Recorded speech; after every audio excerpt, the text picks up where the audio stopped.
Ahora mismo en The Home Depot encuentra ofertas de primavera por menos de $20.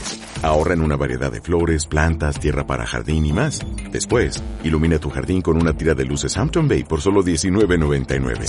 Y cuando termines, enciende tu asador con 2 bolsas de carbón Kingsford de 16 libras en compra especial por solo $17.88. No te pierdas las ofertas de primavera por menos de $20 hasta el 7 de mayo en The Home Depot. Válido del 24 de abril al 7 de mayo, sujeto a disponibilidad, válido solo para artículos seleccionados.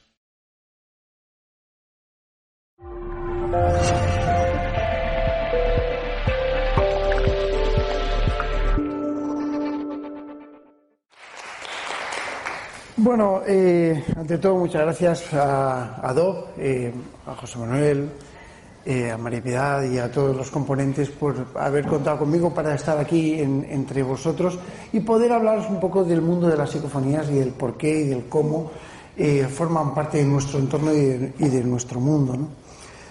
Pero antes de nada, como se trata de una conferencia, es la última, a mí me han dejado, siempre me dejan para el final, pero bueno, como se trata de una conferencia orientativa para la investigación, y yo sé que aquí hay gente de investigación y gente que investiga, lo primero que voy a proponer es que levanten la mano todas aquellas personas que deseen que orientemos la charla desde el punto de vista histórico. Psicofonías va a haber, porque psicofonías va a haber, ¿vale? Es decir, vamos a tener lo que es una exposición psicofónica, evidentemente. Pero vamos a orientar lo que es una charla o bien al sentido histórico o bien al sentido técnico y práctico. Así que manos arriba todos aquellos que quieran sentido histórico. Ahora todos los que quieran sentido práctico. Hay menos práctico. Pero bueno, así que... No, es verdad, hay menos práctico. Así que vamos a hablar sobre la historia de la psicofonía. En el año 1848, las hermanas Fox en Heidelberg, Nueva York, desarrollaron uno de los sistemas que iban a formar parte del mundo de la transcomunicación, del mundo de la comunicación con esa otra parte, con la parte de, digamos, oculta, lo trascendental, y que formaría parte de, a su vez, de esa comunicación bilateral. Sí, es cierto que Katie, Margaret y Leah, que tenían en aquel entonces 10 años de edad, voy a enseñaros su foto, yo creo que se verá, vamos a ver. Aquí la tenemos, esta casita de madera. Aquí empezaron a ocurrir una serie de fenómenos verdaderamente extraños que, bueno, desarrollaron en sí una historia que iba a dar comienzo al contactismo. El contactismo forma parte de esta historia. Y nos decía John Fox, era todavía muy temprano cuando nos fuimos a la cama, apenas había oscurecido. Yo estaba tan sumamente cansada que casi me sentía enferma. He dicho John, no, Miss Fox, que casi me sentía enferma, no hacía más que acostarme cuando aquello comenzó de nuevo. Las niñas dormían en la otra cama y en aquella habitación oyeron los golpes e intentaron imitarlo haciendo eso mismo con los ruidos. El señor Fox, a su vez, dijo, mi hija mayor Katie replicó Mr. Splitfoot, que es pata de palo en inglés, ¿no? Haz lo mismo que hago yo, y aplaudió varias veces con las manos. Aquel ruido imitó exactamente las mismas veces. Cuando ella paró, el ruido también lo hizo. En aquel instante se me ocurrió hacer una prueba. Pedí al golpeador que me dijera con golpes la edad de mis hijas. De inmediato escuchamos los golpes exactos de las edades de mis 3 hijas, incluso con una pausa entre medio, para poder diferenciar la de una y la de otra. Después, con algún desconcierto, sonaron 3 golpes más. Yo miré a mi esposa extrañado y más tarde nos dimos cuenta de que se estaba refiriendo a lo que tendría mi hijo pequeño cuando murió que era 3 años. En fin, yo creo que es el comienzo de la transcomunicación no instrumental y formaría parte de ese estudio trascendente de una posible vida después de la muerte. Las hermanas Fox vivían en esta casita. Las manifestaciones se produjeron en esta casita y todo se orientó hacia este lugar. Pero el mundo de la transcomunicación, que nace de una forma absolutamente rara, misteriosa, comienza en el año 1901 con Valdemar Bogras, antropólogo americano. Estaba estudiando en Siberia la tribu de los Tontuchi, que, bueno, pues era una tribu bastante introducida dentro del mundo indígena, y empezó a grabar sus cánticos y sus rituales. Empezó a grabar cosas raras. Tanto es así que dijo: en ocasiones parecían acercarse a la boca de la trompeta receptora del fonógrafo, tanto que a veces parecían estar prácticamente encima. ¿Pero quién estaba encima? Estábamos hablando de la posibilidad de haber grabado algo extraño. Y Valdemar Bogras, que se podría considerar como, estamos hablando del año 1901, año 1901, donde, bueno, pues sí que existe una influencia, sí que existe una interacción fuerte entre lo que es un estudio antropológico de una tribu y lo que es una grabación extraña que formaría parte de esas tribus, pero que quedó grabado en un fonógrafo. Bueno, vamos a pasar foto. Fox, ¿vale?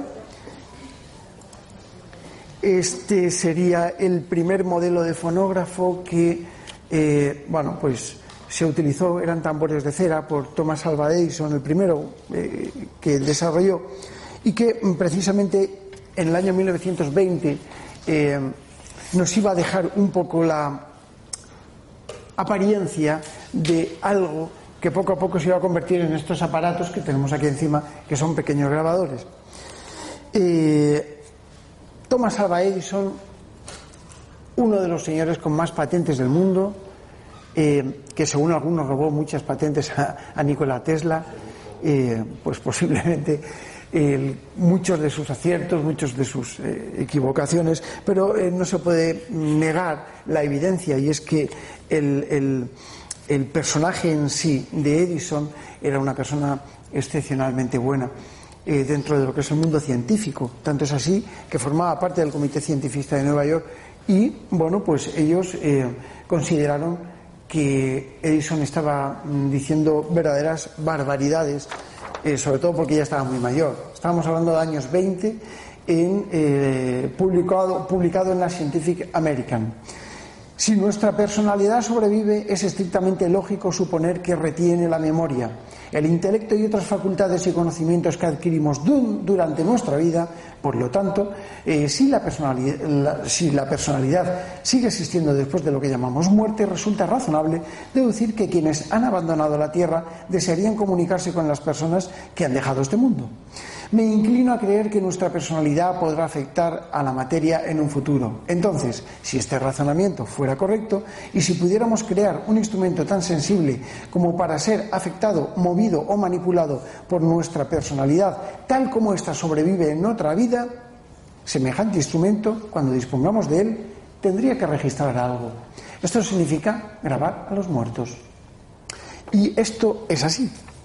Tal cual, los científicos valoraron esta posibilidad, se dieron cuenta de que, en efecto, Edison estaba intentando ponerse en contacto con sus familiares difuntos.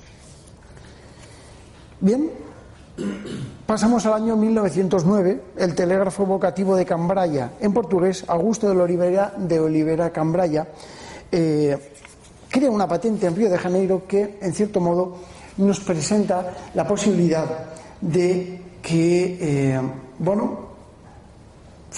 era un aparato, como él lo definía en la definición de su propia patente, decía que era un aparato que servía para la transmisión de la correspondencia universal entre los espíritus iluminados, y serviría para conocer la falange de los espíritus, la correspondencia para el engrandecimiento moral y espiritual del planeta Tierra, nada más y nada menos.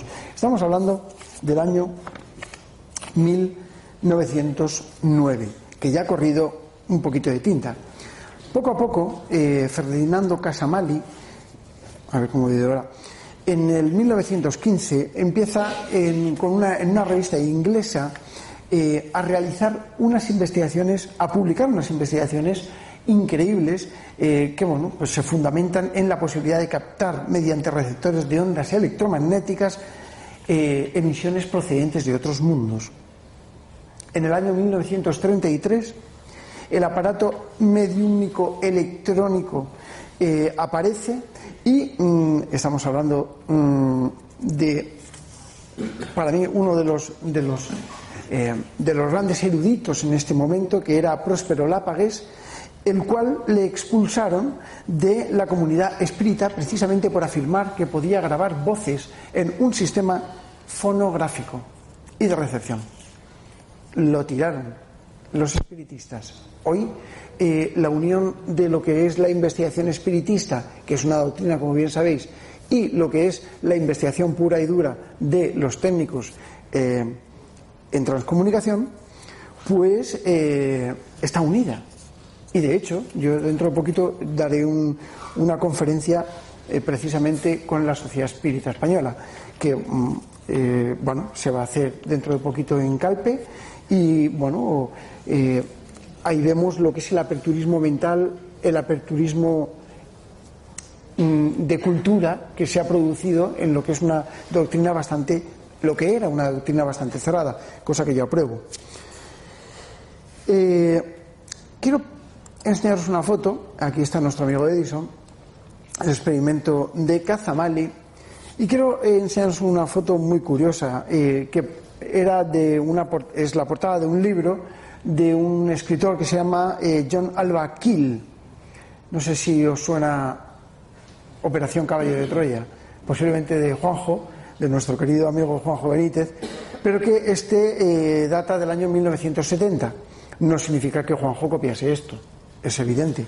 Es que sencillamente, hubo una serie de coincidencias, porque un caballo de Troya es un caballo de Troya, pero nada más. Un libro, los dos tratan sobre ufología, pero ni mucho menos tiene que ver. Pero os lo he sacado por una cosa muy interesante que se produjo precisamente por este hombre y que lo narra en este libro. Esto cuenta lo siguiente: en 1934 los suecos se comunicaban con los noruegos y captaron mensajes y comunicados extraños. Estoy resumiéndolo mucho. Captaron voces electrónicas sobre el universo. Un evento que se repetía en 1942 durante toda la Segunda Guerra Mundial. Esto hizo que se crease precisamente un extracto o quizá se potenciase la Segunda Guerra Mundial en Inglaterra. Hablamos del año 1949. Durante la Segunda Guerra Mundial se captaban voces entre los dos ejércitos, no sabían de dónde venían. Les llamaban voces electrónicas o espaciales. Nos hablaban de los superrayos. Luego apareció John Otto, que para mí fue un personaje extraordinario, increíble. Y estos dos personajes que tenéis aquí, uno es el padre Gemelli y el otro es el padre Pellegrino Ornetti, fueron los que para mí grabaron o tuvieron la primera psicofonía de la historia. Estamos hablando del año 1952, donde el propio Vaticano encarga a estos dos señores para que intenten grabar esas cosas que le llaman voces del universo. 1952. Claro, evidentemente, ¿habéis oído hablar del padre Pellegrino Ornetti, el cronovisor? Hablaremos de ello algún día. Se hizo un experimento en el año 1941 que la Sociedad Española de Investigaciones Parapsicológicas repitió hace aproximadamente, en el 2014. Lo repetimos en Alfaz del Pi en una jornada de conferencias con 31 psíquicos conectados a un sistema y pretendíamos demostrar que el efecto Raymond Bayles, que fue el que precisamente lo expuso, tenía un fundamento absolutamente fidedigno, y era que la mente era capaz de generar fonía, y de ahí salió el término psicofonía, ¿vale? Bueno, fue así, pero no fue así, porque si no tendríamos la explicación de la psicofonía con concentración mental, y no es así. Muchas veces me lo han preguntado, ¿no? Me han dicho: Pedro, ¿cómo es posible que se altere una cinta magnetofónica con algo que no existe? Y claro, la mente es la mente. Bueno, luego aparece Friedrich Jürgenson. ¿Alguien no sabe quién es Friedrich Jürgenson? ¿Todo el mundo lo sabéis? Venga, va, quien no lo sepa que levante la mano. Joder. Bueno, Friedrich Jürgenson fue el descubridor de la psicofonía, año 1959, junio de 1959. Estaba envuelvo en un pequeño... ¿No me oís bien? A ver, mejor. Joder, me lo podéis haber dicho antes. Bueno, estaba envuelvo en un pequeño bosquecito detrás de su casa, y resulta que el hombre pues estaba intentando grabar cosas. Y estas cosas que estaba grabando era sencillamente para un documental que estaba realizando. Era el canto del carbonero, de un pinzón nocturno, y los trinos de unos pájaros, ¿no? El caso es que se metió en una cabaña, empezó a grabar y empezó a escuchar una cascada de agua caer, un sonido muy raro. Y después del sonido empezaron unas voces a hablar en noruego y en letón sobre el canto de los pájaros. Súper curioso. El 30 de abril de 1960 vio un pinzón posado junto a su ventana emitiendo unos preciosos cantos. Así pues, y a toda prisa, leo un fragmento de mi libro. Así pues, y a toda... el gran libro de las psicofonías, el último que escribí. Así pues, y a toda prisa dispuso su grabador para registrar el canto del ave. Cuando procedió su escucha apareció claramente una débil voz de mujer muy conocida para él. Se trataba la voz de su madre, Hélène, quien había fallecido en el año 1955, 5 años antes, a consecuencia de una serie de complicaciones producidas por una rotura pélvica. Sin embargo, a pesar de que identificó claramente su voz no tenía fuerza, no llegaba. Así pues, tras escuchar lo que había registrado de nuevo, conectó su magnetófono e intentó una segunda grabación. El resultado fue contundente. Su madre volvió a hablar, y esta vez mucho más claro, sin dificultad alguna, y dijo: tú, amor, tú vives en amor. Eli vive en mí. Friedel vive, como queriendo decir que ella vivía. Tú vives, nosotros vivimos. Eli, Friedel, papá vive. Muchos viven. Tu amor, Hélène. Esta fue, yo creo que la psicofonía que cambió el rumbo de la historia y lo que prácticamente nos trae hoy aquí para hablar de psicofonías. ¿Se me escucha aquí? Espérate que no me mate yo. Bueno, y entonces me preguntaréis, ¿cómo es posible que el fenómeno de la psicofonía forme parte de un estudio, de una técnica? ¿Hay gente aquí que graba psicofonías? ¿Manos arriba? Bastantes. Muy bien. Vamos a dar 2 o 3 pinceladas de técnica. Yo creo que el mundo de la psicofonía, todo el mundo lo sabe. He contado un poco la historia introductoria, brevemente, porque tampoco es más, ¿no? Y además que la historia se puede leer. Pero lo que no podéis hacer, cogéis un libro, la leéis y ya está. Pero si tenéis alguna duda, tenéis alguna cuestión, si os plantea algún enigma, No siempre me tenéis a mí o a alguna persona que conozca el tema para realizar las preguntas.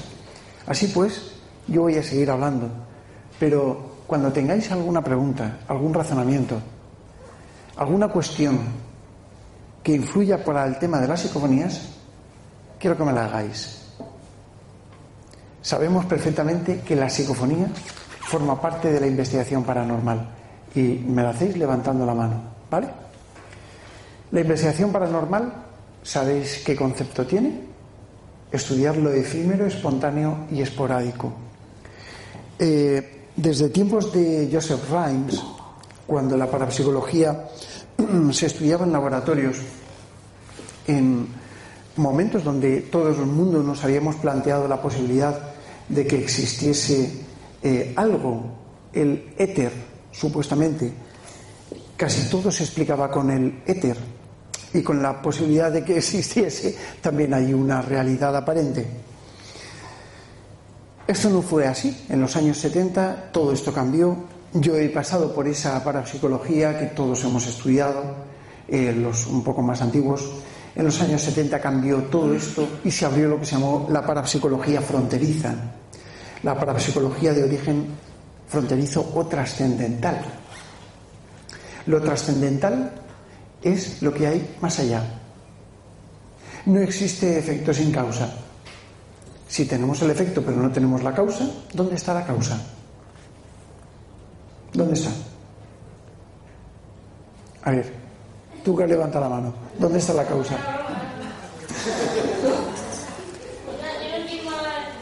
Bien, si tenemos un efecto de que estas pilas se mueven hacia allá, ese es el efecto, pero no vemos la causa. El principio ontológico nos hace pensar que la causa no se encuentra en nuestro plano dimensional. Y esto es así. Yo esto lo aprendí de un gran maestro, de un buen amigo, que era el profesor Germán de Argumosa, y que efectivamente yo creo que se puede aplicar a todo el principio. Pero ¿tan sencillo es creer que existen otras dimensiones, además de estas? Todos estamos sentados aquí. Tú estás sentada ahí. Pero a lo mejor mañana no estás sentada ahí. ¿Qué habrá de ti ahí, en esa butaca? ¿O de ti? Vale, la energía se puede desvanecer. O se puede quedar. O se puede quedar. ¿Sabes por qué no lo sabemos? Porque forma parte de la utopía de una posible nueva dimensión. Y esto es el tiempo. Si nosotros tenemos una representación espacial de cualquier objeto, sabemos que necesitamos un eje de coordenadas para poder representarlo. X, Y y Z, alto, ancho y profundo. Cuando nosotros representamos un objeto como este micrófono, tiene una representación espacial. Pero ¿qué es lo que ocurre cuando tú ya no estás ahí, en esa silla? ¿Es lo mismo esta silla hoy que mañana a las 3:30 de la tarde? No. Porque ya no estoy yo sentado. Bueno, ahora no estoy sentado, pero... Entonces, ¿qué habrá ocurrido? Nuestra esencia primaria habrá quedado aquí. Formará parte de un momento. Y ese momento es el momento más verdaderamente increíble que tiene la naturaleza, que es conservar la esencia de la energía. Podríamos llamarlo así. Entonces, ¿hablamos de una dimensión paralela? ¿Hablamos de otra dimensión? Es muy posible que existan otras dimensiones. Stephen Hawking, que hace poquito que ha fallecido, y otros grandes eruditos, teóricos cuánticos, saben perfectamente que hasta 12 dimensiones pueden existir en nuestro plano, donde supuestamente existen 3 dimensiones. La primera cuarta dimensión que quiero que planteéis en vuestra mente es el tiempo. Y es obvio. Esta silla no es lo mismo ahora que dentro de 5 minutos. Esta sala no es lo mismo ahora que mañana. Porque las condiciones han cambiado, los factores han cambiado. No podemos llegar a comprenderlo. No queremos tampoco llegar a comprenderlo, porque no sabemos cuáles son esos factores. voy a poneros un ejemplo. Imaginaos que estamos en la Edad Media, ¿vale? Y llego yo y hago un viaje en el tiempo y me llevo una linterna. Agua no, que sí que lo saben, pero una linterna. Cojo esta linterna. Bueno, a mí, lógicamente, como aparece en todas las películas, me detienen los caballeros y tal, me llevan ante el rey y me dicen, vale, aquí ha venido un forastero, hay que cargárselo. Bueno, sí, posiblemente fuera así. Y yo llego allá con mi linterna, cojo la linterna, ¡clac!, la enciendo y se ilumina. Hostias. Coge, perdón, Mindalia. Las palabrotas no. Luego pone un pip y ya está. Directamente todo el mundo se tiran hacia atrás porque he encendido mi linterna. Una bombilla y una pila con 2 cables. Coge, lógicamente, el hechicero del castillo. Traédmelo aquí. Me ponen allí. Esto, ¿qué magia es? Digo, no, esto es una linterna. ¿Pero cómo que una linterna? ¿Qué es eso? Esto es magia. Explícame tu magia, poderoso mago. Y digo, oiga, yo nada más que sé darle aquí y esto se enciende y es una linternita. Y se enciende e ilumina el techo. Bueno, ¿cómo narices le voy a explicar yo a este buen hombre de ciencia de ese momento, que seguro que lo era, que se trata de una pila y una bombilla? Yo sí que sé lo que es, pero él no sabe lo que es. Y es por eso por lo que no podemos llegar a comprender la existencia de otra dimensión. Este es el porqué. Este es el porqué grabamos psicofonías. La materia ni se crea, la energía ni se crea ni se destruye, solamente se transforma. Esto es obvio. Es el primer principio de conservación y tenemos que tomarlo así como un fundamento, una ley, y que va hasta el fin de los tiempos, posiblemente. No sé, hasta que se demuestre lo contrario, ¿no? La ciencia siempre está abierta a que se demuestre lo contrario. Pero bueno, también decíamos que no podíamos crear nada de la nada, porque la nada es nada, y sin embargo, en California se ha creado antihidrógeno. Significaba que no existía el hidrógeno. ¿De dónde sale ese hidrógeno? Se ha creado. Pero bueno, cosas que tiene la ciencia. Algún día a lo mejor crean psicofonías. ¿De dónde salen las psicofonías? Si las psicofonías fueran simplemente voces que hubieran quedado atrapadas en otro tiempo, es muy posible que yo estuviese captando mensajes de otros tiempos. Pero las psicofonías nos hablan, nos responden, nos dicen, nos comunican cosas. Y es obvio pensar que cuando esto ocurre es porque existe un diálogo, una interacción. ¿Existe una vida después de la muerte? Porque ellos se identifican como difuntos. Ahora vamos a escuchar unas psicofonías que, bueno, nos dicen que son difuntos. ¿Cómo es posible esto? ¿Quién se atreve a negarlo? Nadie. No podemos afirmarlo. Yo no puedo afirmarlo. Llevo 30 y tantos años investigando el fenómeno y no puedo afirmar que realmente sean difuntos. Dejo ahí la puerta abierta. Pero tampoco nadie puede negarlo. Y lo dijo Carl Sagan, la ausencia de pruebas no prueba la ausencia.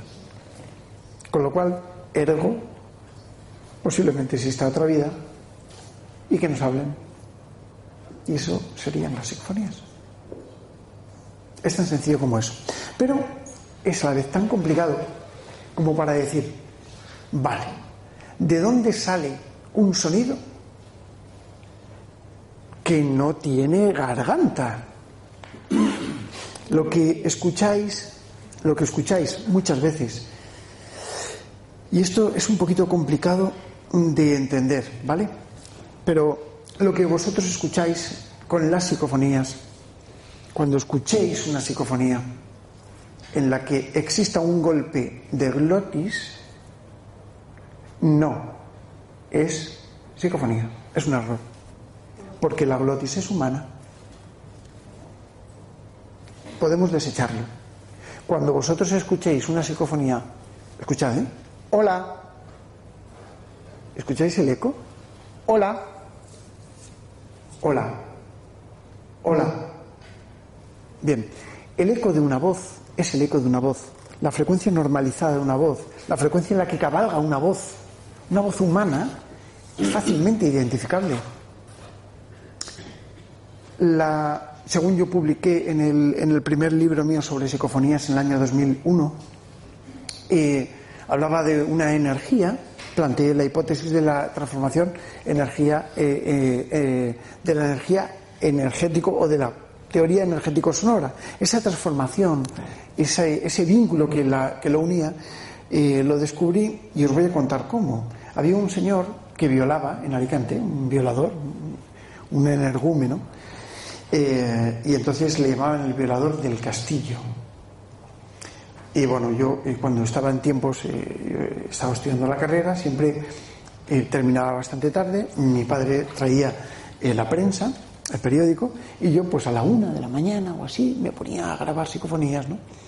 Y bueno, pues estaba hojeando, siempre después de estudiar, quiero decir, cuando terminaba, antes de irme a dormir, grababa 10 minutitos, 15 minutitos, una cosa así.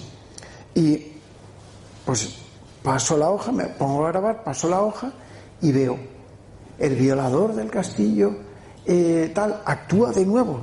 Bueno, no había violado a nadie, pero estaba amenazando a la gente. Así pues, no se me ocurrió otra cosa que coger un papelito de estos cuadrados que se apuntan cosas. Digo, coño, esto. Miro hacia mi grabador, había silencio.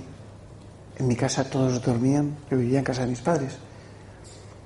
Y empecé a arrugarlo con la mano. Voy a ver si tengo algún papelito y os puedo emular. Bueno, este no lo voy a arrugar mucho, pero escuchad. Y esto que esté muy, muy gordo. Espérate, muy gordo. Dame una hoja. Un papelito. Ahí está. José me da una hoja. Fijaos.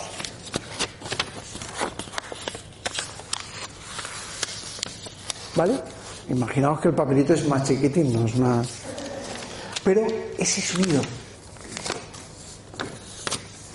fue la portadora ideal para que cuando yo rebobiné y escuché, quedase grabada una voz que me decía claramente: Tozábala. Creo que la tengo publicada por algún libro de los míos, algún CD. Tozábala. En esa época, yo además de estar estudiando la carrera, pues también tenía una empresa de informática, hacía software a medida y llevaba pues la policía. Yo hice lo de las denuncias y las multas y todo eso. No puse que no me multasen a mí, en mi coche. No lo hice. Bueno, sí lo hice, pero lo quité. ¿Para qué vamos a hacer? Es broma, es broma. Bueno, el caso es que al día siguiente cojo a un cabo, al cabo Ramón Villó del Parra, y le digo: Ramón, mira lo que me ha pasado. Le cuento el hecho. Anoche, mientras estaba grabando, pues me ocurrió esto. Dice: la calle Tozábala en Alicante no existe. Bueno, lo miramos en un callejero. No existía internet. Bueno, no así. No era inviable. Existía una cosa que se llama Infobía, no sé si os acordáis. No, soy ya muy mayor. Pero bueno, eran bases de datos relacionales que se interconectaban sitios con sitios a través de sistemas de radioenlace. Bueno, pero eso lo hacíamos los técnicos, por eso la gente no sabía lo que era Infobía. Luego fue Teletel, luego fue Infobel, que eso ya era más moderno. Pero el caso es que estaba allí, no había forma de consultarlo, no existía la calle. Joder, y esto, Tozábala, Tozábala, Tozábala, y se escuchaba. Tozábala, sí, es que dice Tozábala. Tozábala, nada, no aparece, es que no existía la calle Tozábala. Pero bueno, yo le dije: ¿no tienes un callejero un poquito más antiguo? Dice: sí. abre, o me lo dijo él, no me acuerdo, abrió el cajón y sacó un libro. Era un callejero blanco, pero su color era como este. O sea, estaba absolutamente pasado del sol. Se había pegado ya todo, era arcaico. Y efectivamente empezamos a mirar y por Tozábala no aparecía nada. Pero me dice Ramón, dice, un momento.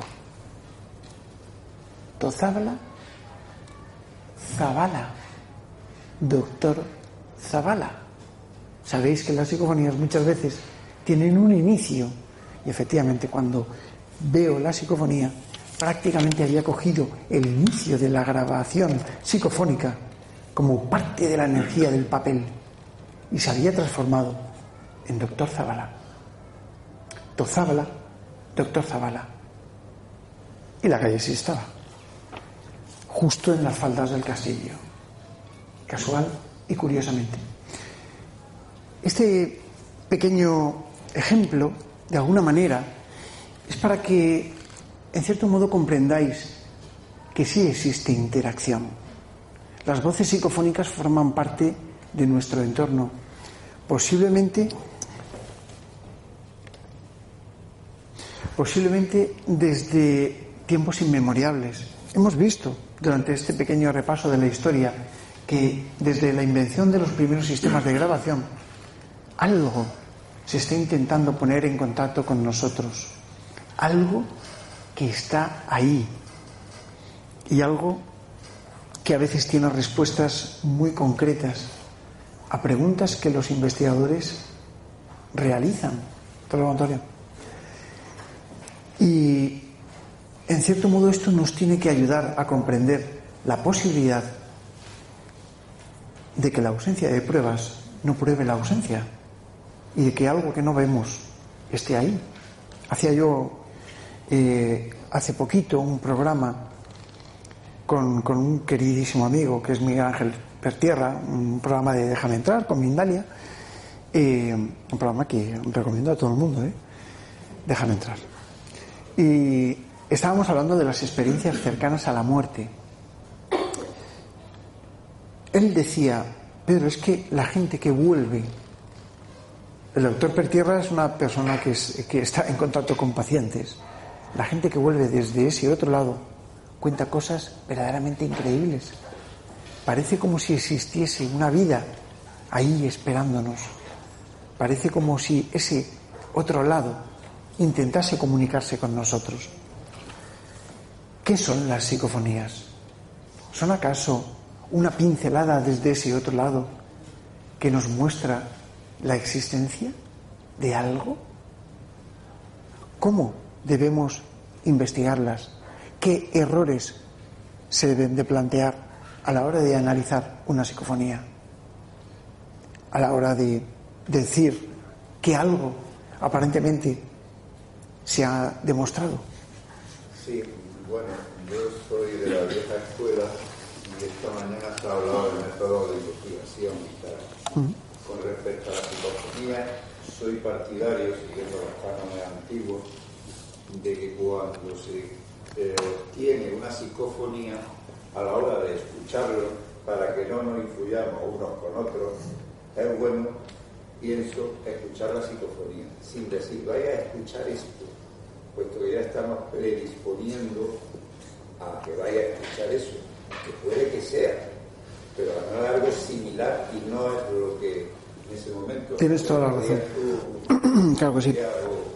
Es muy importante que tengamos en cuenta dos cosas. Primero, que yo me he pasado...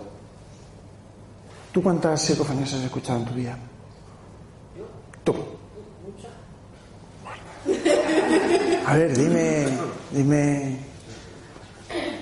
Pues simplemente porque yo antes me grababa en vídeo, mi programa, casualmente hice un vídeo del agua, cómo el agua fluía, cómo tenía también los estados mentales del ser humano, en la espiritualidad, en la parte también negativa del ser humano, y resulta de que se escuchaba el agua. Una cosa, qué interesante. Cuando la hacía, se escuchaba. Bueno, luego hablaremos de eso. Me he ido porque como yo soy renacentista, es la que más tengo yo. Yo soy renacentista total, así que todo me gusta, y eso me gusta. Ya luego me dices, pero bueno, vamos a volver un poco para responder. El tema de la psicofonía, lo que quiero decir es que yo he escuchado miles de psicofonías.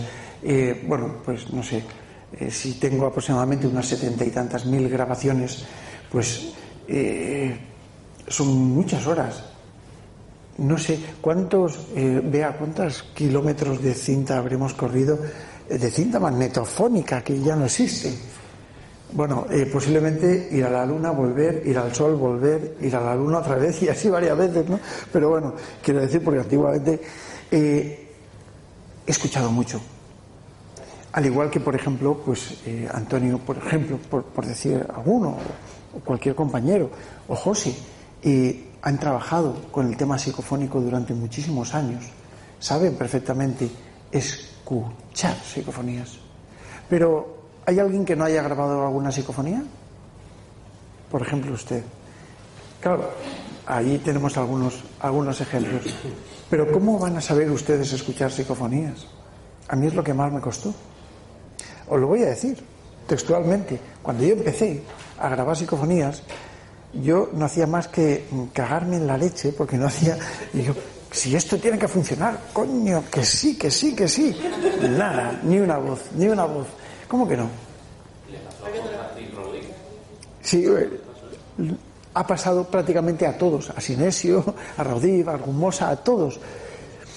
Entonces, claro, tienes que saber escuchar esa tonadilla, tienes que saber escuchar la musicalidad. Las psicofonías no son fáciles de escuchar, y por lo que yo estaba diciendo antes, porque no hay una garganta, no hay un aparato fonador humano. Las psicofonías se forman a partir de ruidos, de energía transformada. Y esa es la hipótesis que yo publiqué en mi libro, de la transformación energético-sonora. Y así es como se genera la voz. Así es como se gesta. Pero cuando no existe un aparato fonador, ¿cómo identificas tú una voz? Yo que hago peritaciones judiciales fonográficas, cuando tengo que, por ejemplo, dictaminar que se trata ante un tribunal, que se trata de la voz de una persona a la que ha hablado, ¿cómo puedo hacerlo yo con una psicofonía? La respuesta es que no puedo. Yo puedo hacerlo con tu voz, porque tengo una dubitada y una indubitada. Si yo te digo hola, di hola, o di me llamo Pepe, o me llamo Paco, ¿vale?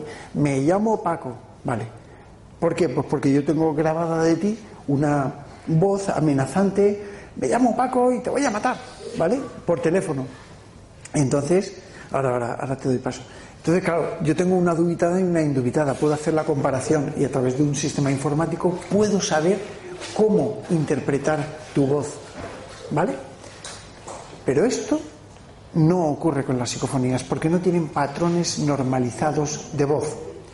Y es por eso por lo que hay que explicar el contenido. Te voy a poner otro ejemplo. ¿Tienes niños pequeños? ¿Has tenido niños pequeños? Bien. ¿Niño o niña? Niño. ¿A qué edad empezó a hablar, más o menos? 2 añitos y medio, 3 añitos, por ahí, ¿no? Y cuando empezó a hablar, Paco, ¿cómo hablaba? La lengua de trapo, que casi lo entendía alguien, ¿no? ¿Alguien tiene hijos? Sí, ¿verdad? ¿Alguno? ¿Quién no tiene hijos? Bueno, alguno levantará la mano. Pero bueno, todos los niños, todos, yo tengo una pequeñaja que también nos pasó, todos los niños, cuando son pequeñitos que rompen a hablar y viene una visita a casa, pues a ver al nene o a la nena y tal, ¿y qué ha dicho el nene? Y el padre se lo traduce. ¿Sabéis por qué? Porque el papá y la mamá están acostumbrados a entenderlos. Es por lo mismo que nosotros interpretamos las psicofonías para todos ustedes. Pero bueno, yo creo que para saber identificar una psicofonía, en primer lugar, es para tú por lo menos hacerte el oído o por lo menos tener el don de saber identificarlo, es escuchar varias psicofonías y de esa forma ya cuando tú grabes vas a tener unas características, no son iguales como tú has dicho porque no tienen los mismos patrones, pero que no van a ser iguales porque no tienen los mismos patrones, pero tienen unas características muy similares. Totalmente. Bien. Bueno, quédatelo y ahora se lo pasas a alguien que tenga alguna pregunta. Los patrones en las psicofonías cambian, y cambian por una razón obvia, y es que el sonido ambiental es distinto. Escuchad. ¿Cómo te llamas? No, el que tienes tú detrás de ti, que es más bajito. Hola, muchacho. ¿Cómo te llamas? Gabriel. ¿Cómo? Gabriel. Qué nombre tan bonito. A ver, Gabriel, di tu nombre, por favor, pido silencio, ¿vale? Tu nombre en voz alta. Gabriel. ¿Silencio? ¿Vuelve a repetir? Gabriel. ¿Os habéis dado cuenta de la resonancia? Cualquier sonido, tenemos que saber escucharlo. Escuchad. El aire acondicionado, ¿lo oís? ¿A que no lo oíais antes? Pero estaba. Muchas veces encontramos sonidos que están camuflados en el sonido de fondo. Y esto a veces nos da sorpresas. Tenemos que saber escuchar el silencio. Yo cuando empecé con las psicofonías, empecé grabando el silencio con grabadoras pequeñitas y me di cuenta de que había voces. Vamos a poner ahora alguna psicofonía porque me gustaría y no quiero que tampoco se nos haga muy tarde. ¿Tenemos un poquito? Bien. Pero sí que es verdad que quiero que sepáis una cosa. Todas estas psicofonías están analizadas desde hace muchísimo tiempo. Perdón, es que lo tengo para arriba. Vale, ya está. Yo soy tremendamente científica y yo desarrollé el método paracientífico de investigación y soy totalmente científico. Necesito ciencia, porque me gusta la ciencia, porque mis carreras son de ciencia, porque mis estudios son de ciencia, porque mi formación es totalmente científica. Sin embargo, lo que estamos viendo no es científico. Entonces necesito una excusa para poder creer en esto. No me creo nada. Yo demuestro cosas. Sí, ahora me lo creo, porque he visto tantas cosas que no puedo negarlo. Pero necesito pruebas, y mis pruebas son poner trabas a todas las cosas para que las grabaciones sean correctas, para no confundir una cosa. El error es humano, es evidente. Hay mucha gente que sin querer pues tiene errores en las grabaciones psicofónicas. Es respetable, yo los tengo seguro y los he tenido, vamos, y me ha pasado 1000 veces, no una, 1000 veces. Ahora mismo estaba consultando con el bueno de Francis y con Copérnico García, que yo creo que algunos le conoceréis, porque en una investigación que hicimos teníamos una interpretación y no estamos los tres de acuerdo en nada, con lo cual, bueno, en fin, pero son cosas que pasan, y en el debate constructivo es donde está el avance. Quiero decir con esto que la interpretación de las psicofonías es algo verdaderamente complicado. Hay que tener una cierta experiencia, hay que, como tú bien decías, haber escuchado mucho. Hay que saber cómo entran, cuándo entran. Por eso yo ayudo. Por eso intento llevar de la mano. ¿Significa que mis psicofonías o las psicofonías que yo ponga se escuchen mejor o peor? Pues no. Porque tengo algunas que se escuchan soberanamente bien. De hecho, algunas me da hasta vergüenza ponerlas. Bueno, vergüenza no, preocupación. Porque la gente puede, y yo sé que están perfectamente y técnicamente correctas grabadas, pero la gente puede llegar a pensar, bueno, esto se parece mucho a una voz. Bueno, pues sí, a veces hay, muy pocas. Es que depende del tipo de psicofonía, que son más semejantes, como claro, más claras, otras que son menos claras. Hay mucha tipología. Yo describo la tipología de las psicofonías dependiendo de la forma, como se hayan obtenido, el contenido que tengan y la claridad que tengan, ¿no? Pero su coherencia. Pero sí que es cierto que hay psicofonías más claras y otras menos claras. Ahora vamos a escuchar alguna. Algunas son claras, otras menos claras, pero de lo que no hay duda es que todas las psicofonías que vamos a escuchar han sido analizadas y han tenido un grandísimo filtro para considerarse como tal psicofonía. Yo, vamos a ver,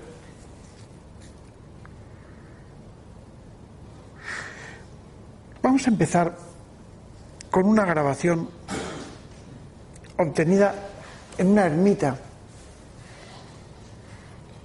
en Monóvar, una población alicantina, de donde era el famoso escritor Azorín, José Martínez Ruiz.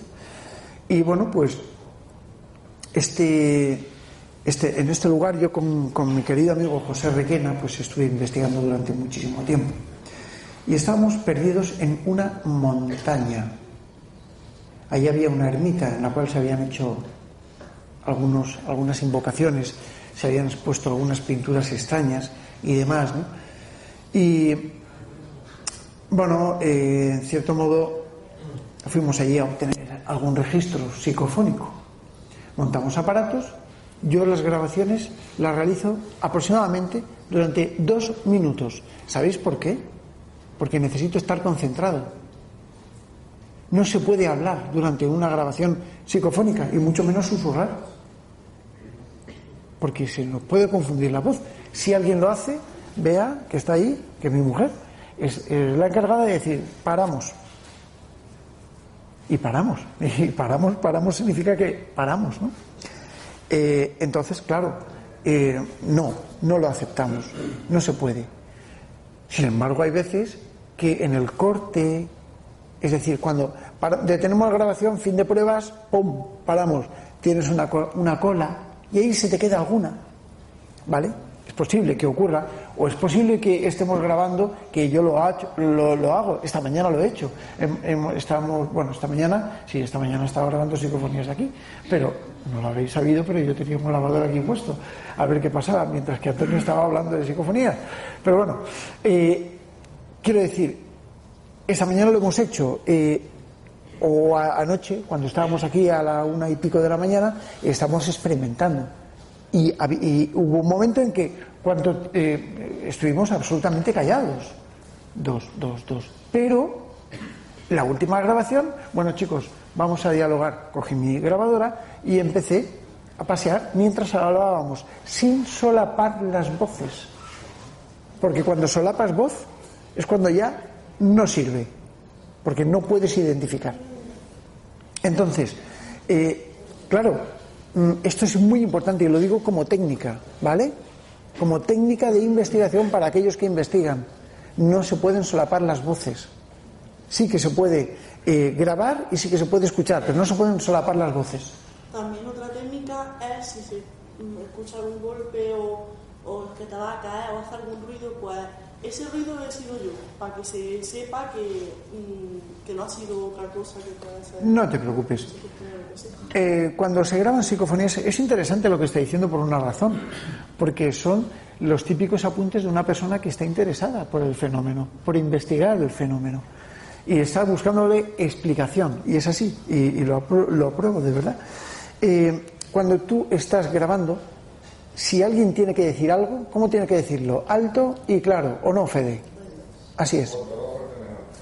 Tú lo que no puedes hacer, vosotros habéis oído a Fede, yo lo he escuchado porque lo tengo delante, pero vosotros habéis escuchado un susurro. Eso es lo que se graba y dices, hostia, una psicofonía. Pues no, es Fede. Ya está. Vale. Entonces, lo que no se puede es hablar ni susurrar. Si haces un ruido, acordaos de mi aporte sonoro, energía sonora, o si estás modificando algo, es evidente que esto nos va a servir para captar psicofonías, porque la energía ni se crea ni se destruye, solo exacto, con lo cual yo necesito una fuente de energía para que me dé voces psicofónicas. Si no, ¿de dónde narices sale esa energía? Incluso el propio aparato electrónico que esté usando para grabar. Efectivamente, cualquier cosa, cualquier ambiente, como hemos visto que Gabriel estaba diciendo antes, su voz y quedaba aquí, pues el ambiente tiene sonidos que no escuchamos. Y es ahí donde tenemos que saber escuchar el silencio, porque ese sonido que queda ahí es el sonido que produce luego las psicofonías. Sí o sí. Y os lo digo porque lo he comprobado. Al igual que el famoso clic metálico, que en mi último libro ya digo que lo tomo como algo que forma parte de una teoría, no una hipótesis, sino una teoría. Todo el mundo dice, vamos a teorizar. No, vamos a hipotetizar. No, esto es una teoría. La teoría es la siguiente. Antes de las voces psicofónicas hay un sonido que produce la detonación de la voz en sentido agudo. Y cuanto más agudo, mejor. Por eso antiguamente se le llamaba el clic metálico. Bien, vamos a poner una psicofonía, ¿no? La primera que vamos a poner se grabó en esta ermita encantada, plena montaña, y aparece una voz que dice: oh, mi suegro José. ¿Sabéis lo que es una parafonolalia? Parafonolalia es un término parapsicológico que sirve para definir, o un paramelodema, son términos muy raros, que sirven para definir músicas, cancioncillas, cantinelas, que resuenan. Es muy raro escuchar un paramelodema, pero lo vais a escuchar. En el silencio más sepulcral se escucha una tonadilla que parece decir, ¿vale? Una cosa así. Y a continuación, como un suspiro y una voz que dice: oh, mi suegro José.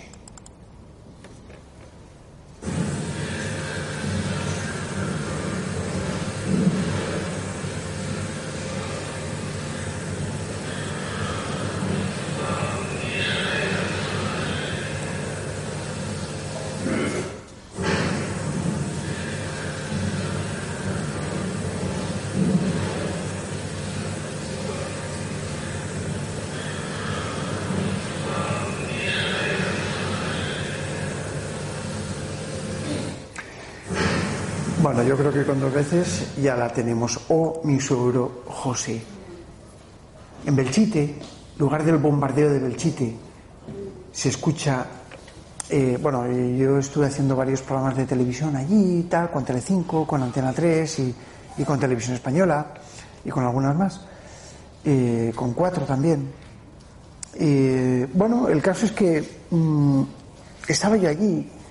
Yo fui allí con motivo de la investigación de las psicofonías de Carlos Bogdanich, querido amigo también, y que yo puse en tela de juicio sus psicofonías, ¿no? Pero bueno, ahí estaba y fui con ese motivo. Estábamos allí y una de las personas, concretamente, me parece que fue de Antena 3, sí, estamos en la iglesia de San Agustín y estábamos haciendo preguntas sobre si podíamos comunicarnos con las almas de las personas que habían quedado allí.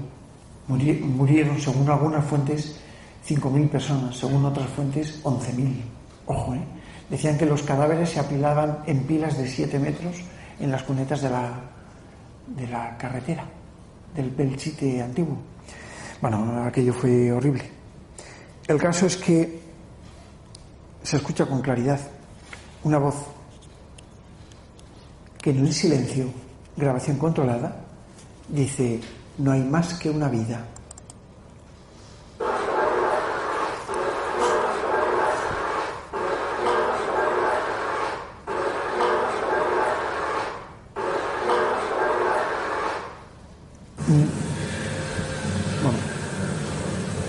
Las va acumulando, espero yo que... No hay más que una vida. Claro, esto... tenemos que también saber interpretarlo. Pero hay otros sistemas, como por ejemplo el sistema de transradiocomunicación, que se utilizan, no la Spirit Box, que la Spirit Box es un poco complicada. Yo conocí a Frank Santion, que fue su inventor, y este hombre, pues cuando el hombre estaba en vida, murió ya, estábamos hablando, ¿sabéis lo que es la Spirit Box? Bueno, pues este hombre, Pedro, ¿qué tal? Me parece que vivía en Miami, creo recordar. Y él envió 200 aparatitos a los investigadores para que experimentáramos, ¿no? Y en cierto modo yo siempre he sido crítico con él y él me lo acepta y dice: Pedro, si yo sé que son los locutores de radio, porque al fin y al cabo es un barrido de radio, es un barrido, pac, pac, pac, vale, pero es súper divertido, porque cuando tú vas a grabar psicofonías, ¿cuánto tiempo te pasas para grabar una buena psicofonía? Horas y días. Yo me fui con Bea, estuvimos haciendo la ruta de Jack el Destripador, y estuve 10 días en Inglaterra perdido por todo Whitechapel, vamos, buscando, y no pude grabar psicofonías buenas. Bueno, sí, alguna tengo, y además creo que la tengo aquí, pero no me salió como yo quise. ¿Qué pasa? ¿Qué pasa si te largas? Sí, yo he estado grabando psicofonías en muchos sitios, pero muchas veces no salen. Y a lo mejor estás en Amityville y resulta que no grabas psicofonías. O te metes en la Winchester Manor, en la mansión Winchester, y no grabas psicofonías. ¿Qué pasa? Pues eso no es ciencia. Te toca recoger tus aparatos y decir: pues señores, que se haya aburrido, lo siento, pero no hay. Y no hay. Quiero decir con todo esto que la psicofonía es efímera, espontánea y esporádica, y es por eso por lo que se considera un fenómeno paranormal. Pero también tiene algo, y es la intencionalidad. ¿Saben quiénes somos? ¿Saben cómo nos llamamos? Yo, por ejemplo, tengo una aquí, grabada con el sistema de Transradio, donde se sintoniza una emisora de radio en decadencia que cae y se graba. A ver, micrófono, ¿vale? Aparato de radio a 1 metro de distancia. El aparato de radio se sintoniza en onda media, en una, o en amplitud modulada, como queráis decirlo, en una frecuencia donde haya una caída de sintonización. Imaginaos que estáis escuchando la COPE, por decirlo de COPE, SER o Radio Nacional de España, sí señor, el programa de Miguel Blanco. Pues nada, yo qué sé, pues eso, estamos escuchando Radio Nacional de España y escuchamos a Miguel Blanco. Hola, buenas noches, soy Miguel Blanco, ¿vale? No te enfades, Miguel, que es una broma y tú lo sabes. Bienvenidos al Espacio Blanco. Y así toda la vida, y todo lo recordamos con mucho cariño. Pero si movemos el dial un poquitín hacia un ladito, tenemos una caída de sintonización. En esa caída aparecen voces que nos hablan, que se comunican con nosotros, que responden a nuestras preguntas y que saben quiénes somos y cómo nos llamamos. Os voy a poner un ejemplo. Yo me parece que pregunto, a ver, hola, ¿estáis aquí conmigo? Sí. Y aparece una voz que dice: hola, Pedro. Vamos a escuchar. Esta es difícil, ¿eh? Hola, Pedro.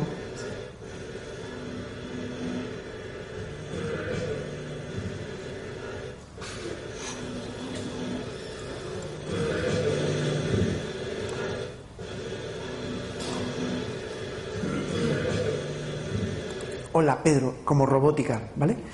Típica voz psicofónica. Grabando también con un sistema de transradio, pero con sintetización incorporada, donde una frecuencia se sintetiza para que solo esté eso y no haya nada más. Significa un radio de acción de 1 pulgada, súper controlado.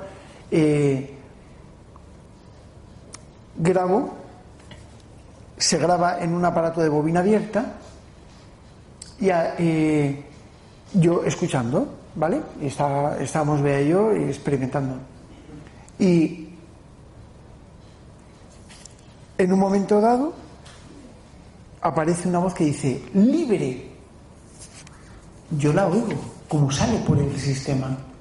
Yo me quedo asombrado y digo: coño, ¿ha dicho libre? Y entonces digo: a ver, repite si puedes oírnos. Y la misma voz. Y digo la misma porque es muy importante. Dice, ok.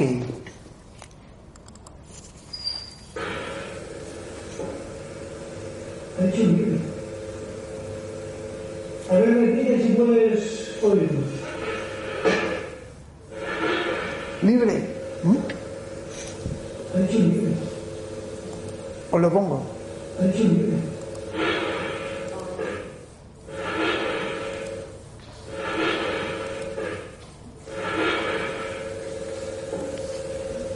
Ha dicho libre. A ver, repite si puedes oírnos.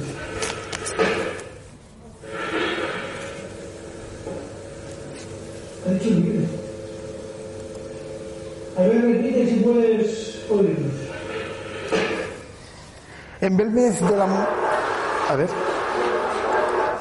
En Belmez de la Moraleda, es que me las acumula aquí detrás. Fantástico el programita este. En Belmez de la Moraleda, perdón, estuvimos realizando muchísimas investigaciones, tanto en la Casa de las Caras durante 23 años, nada más y nada menos. Luego dice gente que dice, sí, me he ido a investigar y he vuelto. ¿Cómo? Sí. Yo sé que de gente, no, yo estoy investigando en Belmez. Sí, fui, hice una foto y me fui. Llevo 23 años investigando las puñeteras caras de Belmez y todavía no sé lo que son. Yo no sé cuánto tiempo he perdido o ganado. Pero bueno, el caso es así y seguiré haciéndolo porque lo llevo dentro. Belmez de la Moraleda, un sitio apasionante, un pueblo queridísimo, un fenómeno acojonante. Para mí el mejor fenómeno, el más importante de todos los tiempos. Y pasa por encima y pasa por delante de todo lo habido y por haber. Bueno, estuvimos en la casa en la calle Cervantes, donde nació María Gómez Cámara. El propietario de esa casa se llamaba Antonio, que era el hermano de María. Y estamos ahí los investigadores de la SEI. Desarrollamos un protocolo de investigación impresionante. Teníamos incluso hasta siembra de hongos para ver si las caras podían ser cadenas de hongos. Fue algo alucinante. Estamos allí trabajando y de repente, en un momento dado, en un momento de la investigación, aparece una voz extraña en la cinta que no corresponde a ninguno de nosotros. Y dice tal cual: el coche de Antonio viene. Tal cual. Y ahora os la voy a poner.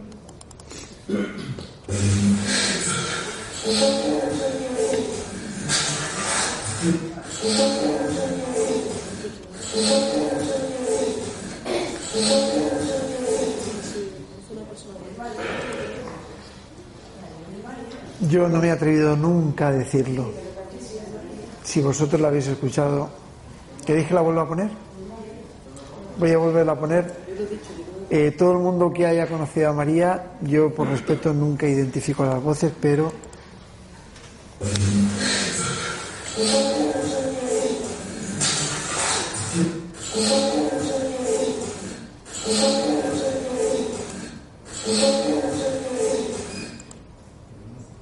para mí sí. Pero bueno, ahí está. Tiene toda su timbre, el tono, como ella hablaba, con esa... Cuando preguntamos también en Belmez de la Moraleda, a grabación controlada, 2 minutos, ¿nos puedes dar la clave de quién forma estas caras? Una voz muy dura, difícil, compleja, muy compleja de escuchar, dice: sí, el asesino. ¿Nos puedes dar la clave de quién forma las caras?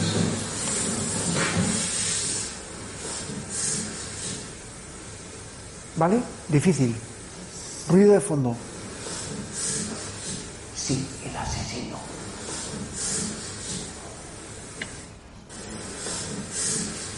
Difícil, pero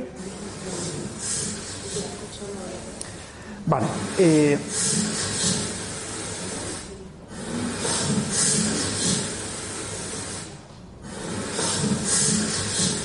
Quizá el hecho de que las personas que estén más cerca de la fuente de audio la escuchen mejor.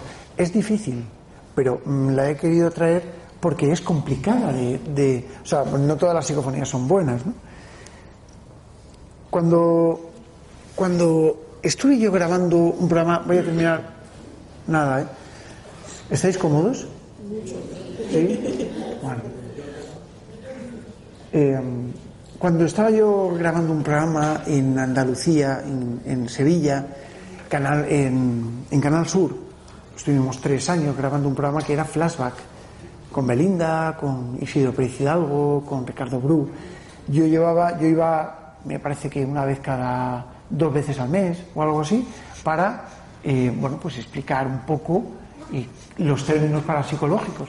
Entonces ellos, voy a contar esta historia muy brevemente porque creo que os merecéis saberla. Me dijeron un día, la directora me dice un día: Pedro, ¿qué te gustaría investigar? Y yo, hombre, las caras de Belmez. Y bueno, ¿y qué hacemos con las caras de Belmez? No me dicen nada más. Y a las 2 semanas resulta que habían montado un programa sorpresa y yo salgo haciendo un poco el imbécil allí en la tele. Sí, es verdad, sí, porque es que además me sorprendí. Yo pongo cara de sorpresa y de asombro por lo que habían hecho, porque digo, me cago en la puta, pero ¿qué han montado esta gente? Bueno, el caso es que se habían ido allí. Ricardo Bru había hipnotizado a una serie de hipnosensibles, de personas que tenían sensibilidad para ser hipnotizadas, y bueno, pues les había sometido en una especie de experiencia de trance en la casa de las Caras de Belmez, con María delante. Y entonces se habían comunicado supuestamente con los familiares de caídos de la Virgen de la Cabeza, en el santuario de Virgen de la Cabeza, también familiares de María, y habían dicho que existía un cuadro en el estanco del pueblo de María, no de María Gómez Cámara, de su tía María, y que, bueno, pues que en ese estanco, en esas fotos, estaban los familiares y que las caras de Belmez eran los familiares. Hostia. Yo me quedo así, con cara de póker, Antonio. Tú imagínate, tú sabes lo que yo he investigado Y yo digo, hostia. Digo, una de dos, o esto es una broma, visto que ya me han hecho 2 bromitas de estas, de eso que luego van con el ramo de flores y todo eso. Bueno, o esto es un bombazo. Al día siguiente de emitirlo, el programa tuvieron que repetirlo no sé cuántas veces. Llegó a tener un nivel de share, de cuota media de pantalla, del 63% de Andalucía. Con lo cual, bueno, todo esto se emitía por Forta, por toda la cadena de televisiones autonómicas de España y de Canarias. Bueno, España, como tiene que ser. España es grande, desde los Pirineos hasta Canarias, sin dejarme ningún trozo. Bueno, el caso es que allá que se emite aquello, Luis Mariano Fernández, Pedro, al día siguiente, ¿pero qué narices es eso? Yo qué sé, Luis, esto es Luis Mariano Fernández, querido amigo, gran presentador de televisión y un colega de investigación. Bueno, pues llama Iker Jiménez, Luis Mariano Fernández, empiezan a hablar y escriben un libro que es Tumba sin nombre. Y anda, pues Tumba sin nombre, tal. Bueno, en fin, yo en principio no estuve muy de acuerdo. Luego hablaron con Ricardo Bru para, en fin, bueno, el caso es que yo digo, esto hay que investigarlo, no se puede escribir un libro tan rápido de algo sin tener fundamento. Y allá que va el tema y salta a la palestra y yo tuve que ir a investigar. ¿Dónde me tuve que ir a investigar? Al santuario de la Virgen de la Cabeza. Y allí me llevé a Pedro Fernández, colega, a un cámara, Juanillo y yo. El cámara estaba grabando. ¿Vosotros sabéis el ruidito ese que hacen las camaritas al grabar? Las antiguas, las de ahora ya no hacen nada, ¿no? Pero porque ahora son móviles. Las antiguas se movía un motorcito para la cinta. Claro, yo grabando, y yo como soy muy purista en el sonido, pues bueno, pues se escucha el zzz, y le digo a Juanillo, te voy a pedir que apagues la cámara. Y Juan, sin decir nada, estaba absolutamente acojonado, ¿vale? Hace así, baja la cámara, apaga. Por el ruidito que hacía. Y en ese momento, cuando yo digo, te voy a pedir que apagues la cámara, aparece una voz psicofónica que dice, ¡cuánta puta!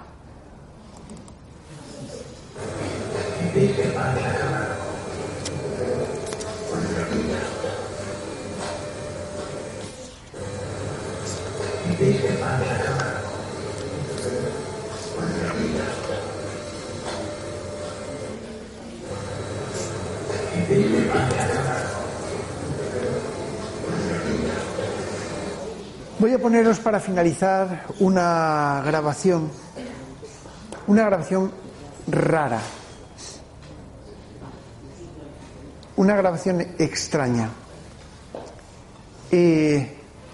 una grabación que cuando mi padre la escuchó me prohibió grabar en casa. No tiene interpretación, son rugidos de un animal, de una bestia, de algo monstruoso, de un monstruo, de algo que no tiene razón de ser, no tiene razón. Y no sé interpretarlo, pero sí es verdad que esos rugidos poco a poco se transforman en palabras.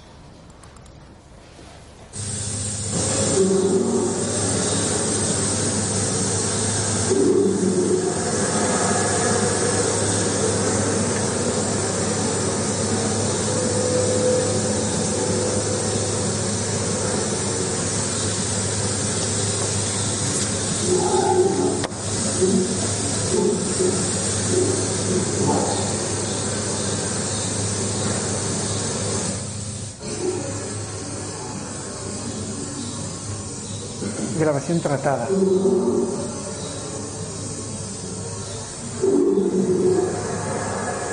Eso es una moto. ¿Qué pasa?